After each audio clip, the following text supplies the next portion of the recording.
अस्सलाम वालेकुम रहमतुल्लाहि व बरकातुहू। मैं हूँ आपका मेज़बान हकीम खालिद इरफान। जैसा कि आपको पता है कि आजकल जो हमारा मौजू है वह है सुबह की वाक। और सुबह की वाक से क्या क्या फ़ायदे हासिल हो सकते हैं, किन बीमारियों से बचा जा सकता है और किस तरीके से वाक करनी है और इसके बाद क्या परहेज़ है। तो वाक जो है सुबह जो है वो हर शख्स के लिए ज़रूरी है। जो भी क्योंकि एक तो सुबह ताज़ा हवा होती है और उसमें लंबे लंबे सांस लेने से हमारे फेफड़े साफ़ हो जाते हैं और इसके अलावा काफ़ी सारी बीमारियां हैं जिससे हम बच सकते हैं और डॉक्टर से और दवाइयों से हमारा छुटकारा हो सकता है। तो आज जो हम बात करेंगे वो दिल के वाल हैं, दिल के बंद वाल। अक्सर लोगों को कोलेस्ट्रॉल ज़्यादा हो जाता है जिसकी वजह से वाल दिल के बंद होना शुरू हो जाते हैं और उन्हें ऑपरेशन कराना पड़ जाता है।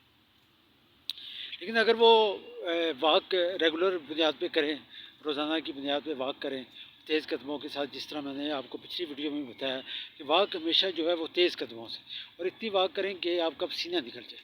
तो वो कुछ अरसे के वाक करने से इंशाल्लाह ताला उनके दिल के बंद वाल खुल जाएंगे और उन्हें ऑपरेशन से भी जो है वो बचत हो जाएगी, ऑपरेशन नहीं करवाना पड़ेगा।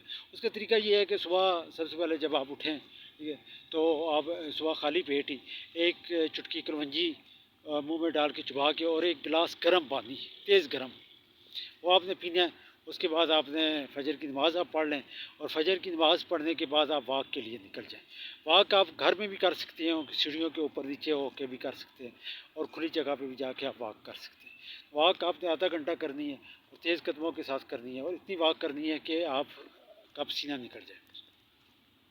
आधा घंटा वाक करने के बाद आप घर वापस आ जाएं और अगर घर ही हैं तो वहीं आ जाएं।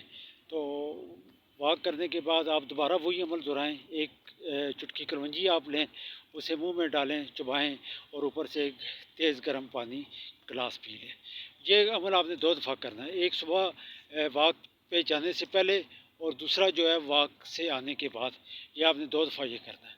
तो ये जब आप करेंगे तो इंशाल्लाह ताला कुछ ही अरसे के बाद, कम से कम 20-15 दिन बाद आपको खुद ही फ़र्क महसूस होना शुरू हो जाएगा और आप तकरीबन 1 महीने बाद आप अपनी रिपोर्ट भी करवा सकते हैं।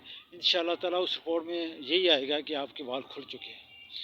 तो ये जो तरीका है वो जो है आप रोज़ाना करें, मतलब वाक जो है वो आप रोज़ाना करें और अगर 2 दफ़ा हो जाए सुबह और शाम तो ये तो और ज़्यादा बेहतर है, ठीक है।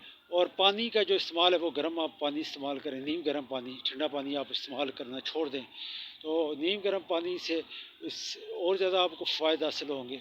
तो इंशाल्लाह मेरे तमाम साथियों से दरख्वास्त है कि अगर उन्हें ये मसला है तो तब भी वो वाक करें, अगर नहीं मसला तो तब भी वाक करें।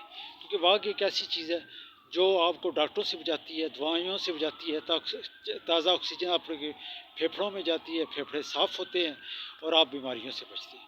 तो अगर आपने मेरा चैनल सब्सक्राइब नहीं किया तो चैनल भी सब्सक्राइब कर लें ताकि आपको मज़ीद अच्छी वीडियो आप तक पहुँच सके। अस्सलाम वालेकुम।